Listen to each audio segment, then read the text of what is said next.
నాయకులే కాదు అధినేతలు కూడా ఇప్పుడు ప్రజల్లో తిరుగుతున్నటువంటి పరిస్థితి కనబడుతోంది.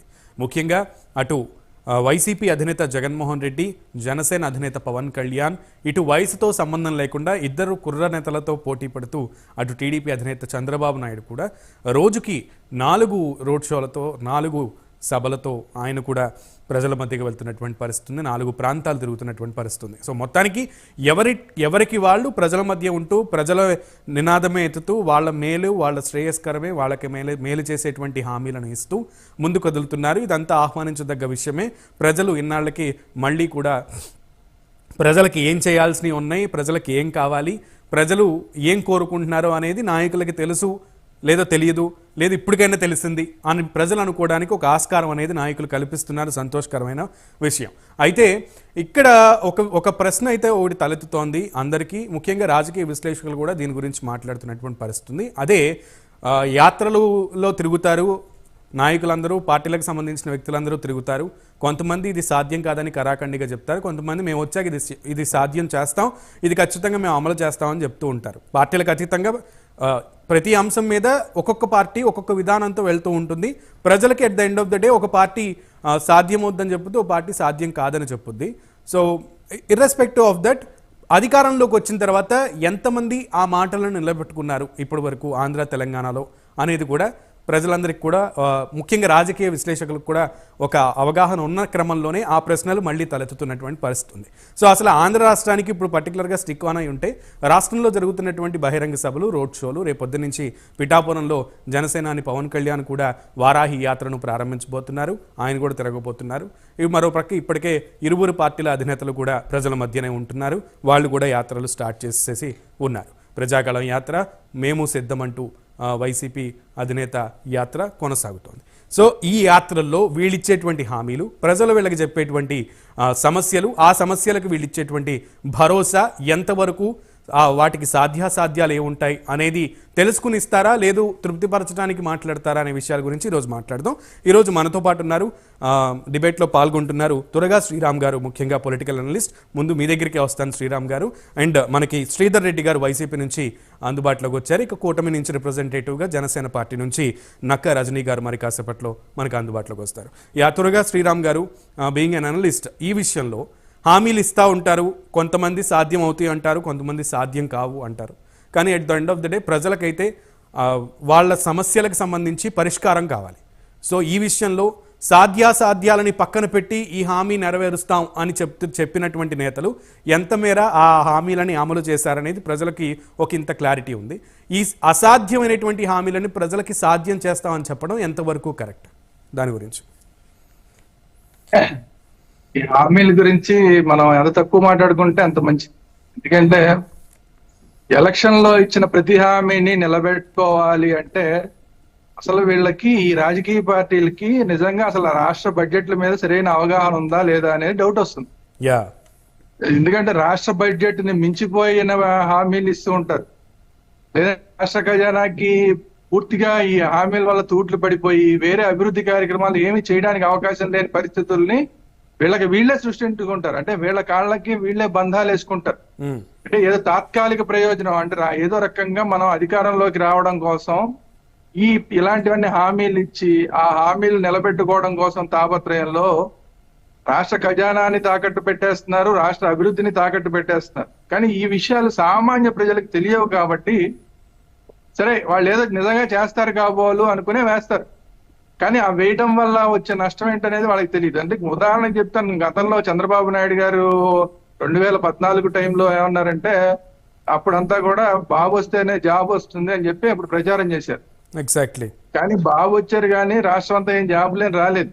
మళ్ళీ ఆ జాబులు రాకపోవడం వల్ల ఆయన్ని పక్కన పెట్టి, చూసారా ఆయన బాబు వస్తుంది జాబ్ వస్తుంది అన్నాడు, ఆయన నెరవేర్చలేదు, నేను వస్తే కనుక అసలు మీకు ఇయర్ క్యాలెండర్ ఇస్తాను, నిరుద్యోగ క్యాలెండర్ ఇస్తానని చెప్పి ఈయన చెప్పాడు. ప్రతి ఇయర్ కూడా క్యాలెండర్ ఇస్తాను. ఇదేదో బాగుంది అనుకున్నారు. ఇదేదో బాగుంది అనుకుని వైసీపీ ప్రభుత్వాన్ని తీసుకొచ్చారు. వైసీపీ ప్రభుత్వం వచ్చిన తర్వాత క్యాలెండర్ లేదు, పాడు లేదు, ఏది లేకుండా అయిపోయింది.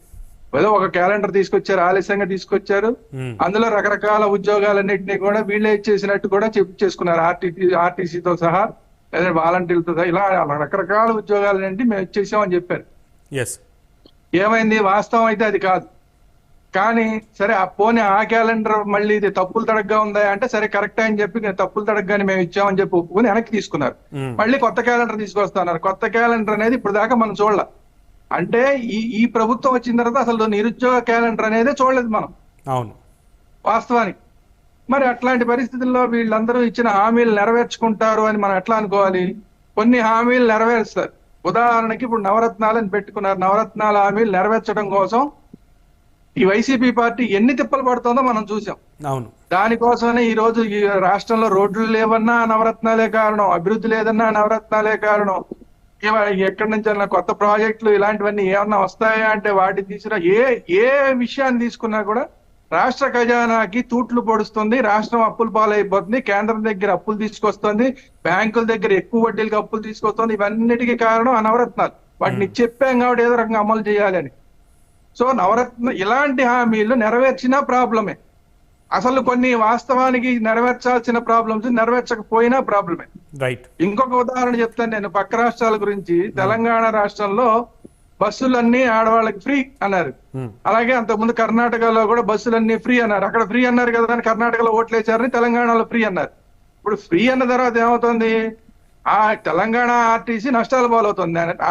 తెలంగాణ ఆర్టీసీకి ఇవ్వాల్సిన డబ్బుల్ని ప్రభుత్వం ఇవ్వట్ల. ఒక పక్కనేమో అది సాధ్యం కాని ఆమె, ఎందుకంటే అక్కడ మొత్తం మహిళలకి వేసి అసలు మగవాళ్ళు బస్సు ఎక్కలేని పరిస్థితులు అయిపోతున్నాయి. ప్రాక్టికాలిటీ అనేది అవగాహన లేకుండా చేయడం. ఇప్పుడు చివరికి ఏమైపోయింది? ఆడవాళ్ళు బస్ స్టాండ్లో నిలబడినా కూడా, బస్ స్టాపుల్లో నిలబడినా కూడా బస్సులు ఆపకుండా వెళ్ళిపోయే పరిస్థితి. అంటే ఏంటి? వాస్తవంగా నిజంగా ఊరు వెళ్ళవలసిన వాళ్ళు వెళ్ళలేని పరిస్థితి బస్సు ఆక్క. ఇప్పుడు ఆంధ్రాలో కూడా హామీ వస్తుంది కదా. ఇలాంటివన్నీ కూడా అంటే కొన్ని రకాల హామీలు నెరవేరుద్దాం అనుకుంటే ప్రాబ్లం. ఏదో ఇచ్చేసాం కదా నెరవేర్చాలనుకుంటే ప్రాబ్లం, కొన్ని నెరవేర్చకపోతే ప్రాబ్లం. అందువల్ల వీటన్నిటి మీద పూర్తి స్థాయి అవగాహనతో మెచ్యూర్డ్ రాజకీయ పార్టీ అనేది ఎప్పుడు మెచ్యూర్డ్ గా ఉండాలి. మెచ్యూర్డ్ గా ఉండి ఎంతవరకు మన ఖజానా మనకి యాక్సెప్ట్ చేస్తుంది, దీంట్లో మన అభివృద్ధికి ఎంత కేటాయించాల్సి వస్తుంది. శ్రీరామ్ గారు, ఒక straight question, sorry for the interruption. అంత మెచ్యూర్డ్ గా పాలిటిక్స్ చేసినటువంటి జయప్రకాష్ నారాయణ గారు, మాజీ కలెక్టర్, అలాగే మాజీ ఎమ్మెల్యే, ఆయన పరిస్థితి, ఆయన పార్టీ పరిస్థితి, లోక్సత్తా పార్టీ అంతే నిబద్ధతగా, నీతిగా, ఎటువంటి అప్పు లేకుండా ప్రజలకి ఎంత మేర చెందాలో వాళ్ళకి అంతా చెందేటట్టుగా ఆయన ముందుకు నడిపినటువంటి పరిస్థితులు మనం చూసాం. జయప్రకాష్ నారాయణ గారి సిస్టమేటిక్ విధానం, అంటే ఆయన విజన్ కూడా అలానే ఉంటూ ఉంటుంది.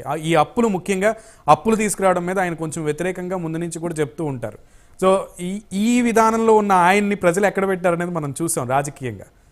సో అందుకనే ఇప్పుడు ప్రజల్ని మభ్యపెట్టడానికి ఇటువంటి హామీలన్నీ ఇస్తూ పోతున్నారు రాజకీయ నాయకులు. అలా కాదు. ఇప్పుడు ఇందాక నేను ఒక మాట వాడాను, ఒక వర్డ్ వాడాను, ప్రాక్టికాలిటీ అనేది. ఆయనకు కూడా ప్రాక్టికాలిటీ అనేది వర్తిస్తుంది. అంతా కూడా ఆయన థియరీ చెప్పారు. థియరీ చెప్తారు కాదు, థియరీతో పాటు ప్రాక్టికాలిటీ కూడా. ఆ ప్రాక్టికాలిటీతో ఏంటి? జనాకర్షక పథకాలు. ఉదాహరణకు చెప్తాను. ఇప్పుడు ఇంతకు ముందు ఉన్న పెన్షన్ ని గతంలో కొంచెం పెంచారు. ఆ పెంచడం వల్ల రాష్ట్ర ఖజానాకి ఎక్కువ నష్టం లేదు. ఒకేసారి 2000 చేసేసరికి నష్టం వచ్చింది. 3000 చేయాలంటే నానా ఇబ్బందులు పడుతున్నారు. కొన్ని సందర్భాల్లో అలాంటివి చేయవలసి వస్తుంది. ఎందుకంటే అవి అవసరం. ముసలి వాళ్ళు అలాంటి వాళ్ళకి అవసరం. అవి ఇవ్వకూడదు అంటే కనుక నష్టపోతారు. జయప్రకాష్ నారాయణ లాంటి వాళ్ళు ఏమంటారు? అది అసలు ఏమాత్రం ఇవ్వడానికి వీల్లేదంటారు. అట్లా కాదు. అందుకనే నేను చెప్తున్నా, జనాకర్షక పథకాలు కూడా అవసరం. ప్రాక్టికాలిటీలో ఇవన్నీ కూడా ఇంక్లూడ్ అయి ఉంటాయి. కాకపోతే ఇందులో మనం ఏది భరించగలం, ఏది భరించలేము అనే విచక్షణ, ఆ విచక్షణ అనేది అవసరం. ఆ విచక్షణ లేకుండా చేస్తే ప్రమాదం. ఇప్పుడు ఎవడికి పడితే వాడికి నేను చెప్పాను కదా అని బటన్ నొక్కేసి లక్షల కోట్లు ఇచ్చేస్తానంటే ప్రమాదం తప్ప, ముసలి వాళ్ళకి, వికలాంగులకి, ఏమి చేసుకోలేని పరిస్థితుల్లో ఉన్న వాళ్ళకి, అలాంటి వాళ్ళకి కొన్ని ఉచిత పథకాలు ఇవ్వడం అనేది అవసరం. రైట్. ఈ అవసరం ఏది, అనవసరం అని ఈ విచక్షణ అనేది తెలియకుండా కేవలం థియరీ మాట్లాడితే అది రాజకీయం అవదు, అది ప్రాక్టికాలిటీ అవదు. సో అక్కడ దెబ్బతిన్నారు జయప్రకాష్ నారాయణ గారు, దెబ్బతిన్నది అక్కడ.